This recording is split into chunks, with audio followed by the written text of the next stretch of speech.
Government report says private equity investment in nursing homes led to 11% increase in patient deaths. Private equity investment firms have been slammed for their role in the declining healthcare quality and access, as well as the rising costs for patients. In a recently released report from the Department of Health and Human Services, market consolidation and private equity investment can have deadly consequences in the healthcare industry.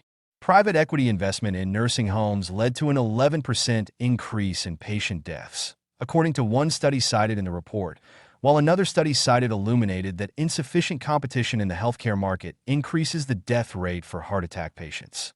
These problems stemmed in part from aggressive staffing cuts and hiring inadequately credentialed staff. A private equity firm is an investment management company that provides financial backing and makes investments in the private equity of a startup or an existing operating company with the end goal of making a profit on its investments. These firms typically raise funds from large institutional investors, family offices, and other pools of capital, which supply the equity. What is private equity? Here is the mainstream definition.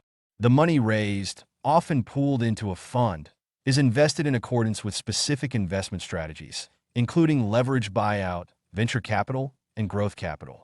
Private equity firms aim to maximize the value of their investments by acquiring a controlling or substantial minority position in a company and then working to improve its operations and profitability. They usually receive a return on investment through avenues such as an initial public offering, a recapitalization, a merger or acquisition, or periodic management fees, and a share in the profits earned. Unlike hedge funds, which typically make shorter-term investments in securities and other more liquid assets within an industry sector, private equity firms take on operational roles to manage risks and achieve growth through long-term investments. One commenter in the report, a physician, said that after her practice was acquired by private equity, she was forced to see 45 patients daily with one medical assistant. This was unsafe, and I was routinely told by patients they called with problems and never heard back. I knew that I was going to be the one to go down when something bad happened, and I left because I refused to take that fall. Private equity firms investing in healthcare often reduce market competition and create local monopolies through the practice of roll-ups or buying up a bunch of practices that compete with each other.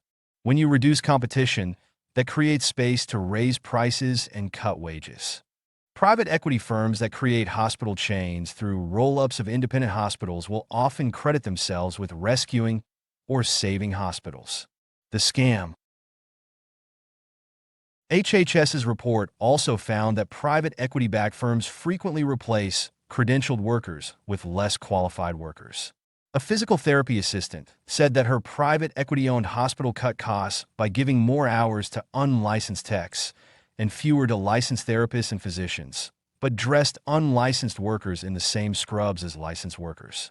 This is intentional fraud because patients, families, and doctors think the unlicensed techs are licensed. When she tried to voice this concern, she was threatened with a HIPAA violation for not following the chain of command. Private equity firms have faced various allegations and legal actions related to their ownership and management of nursing homes. Notable instances include Manor Care and the Carlyle Group.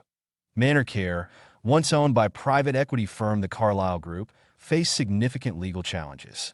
The U.S. Department of Justice had pursued a substantial Medicare fraud case against Manor Care, alleging improper billing practices. Cascade Capital Group. This private equity firm acquired 29 nursing homes in Iowa.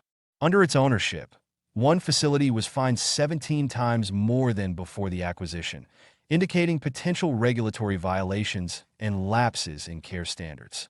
These cases highlight concerns about the impact of private equity ownership on nursing home operations, including potential legal violations and compromised care quality.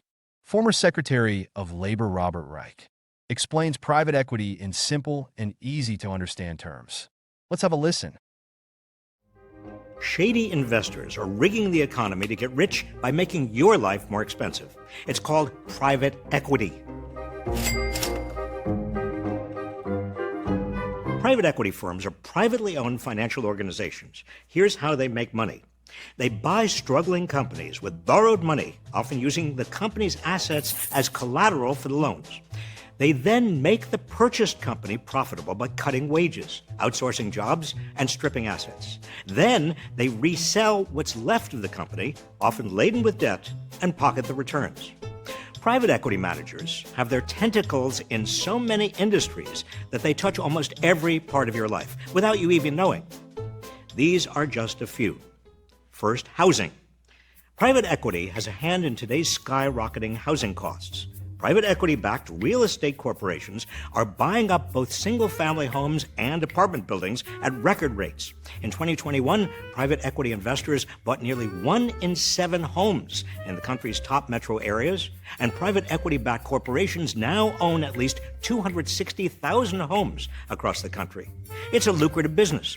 Blackstone, one of the largest private equity firms in the world, made a cool $7 billion when it sold off its shares of the rental company it created, Invitation Homes, more than double what it initially invested. So what happens when your landlord becomes a private equity firm?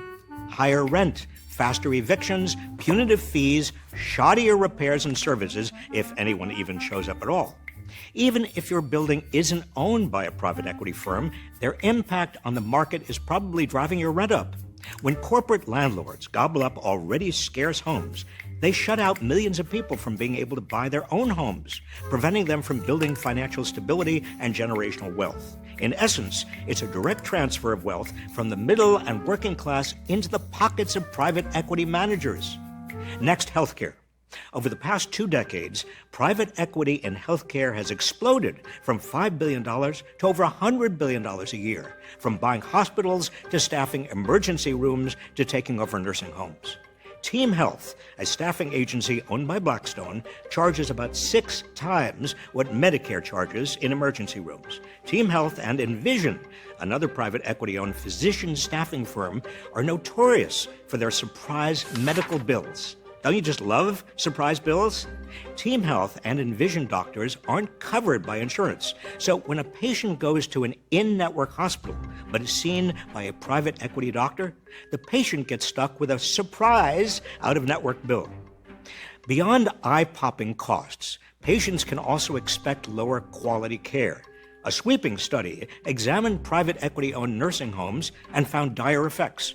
Staff hours were slashed, jobs disappeared, and the use of antipsychotic medications, which have a host of dangerous side effects, skyrocketed. All this contributed to a 10% increase in patient mortality. That's more than 1,000 lives lost every year on average. Now, if private equity is doing so much damage, how come it isn't the front page story on every paper in the country? Well, for starters, hedge funds and private equity firms own half the nation's daily papers. And about a quarter of U.S. newspapers, over 2,000 publications, have shut down over the past decade and a half. The result? Reporters, staff, and readers lose, while private equity managers get even richer. A 2022 study found that after private equity buyouts, the number of reporters and editors declined by nearly 10%.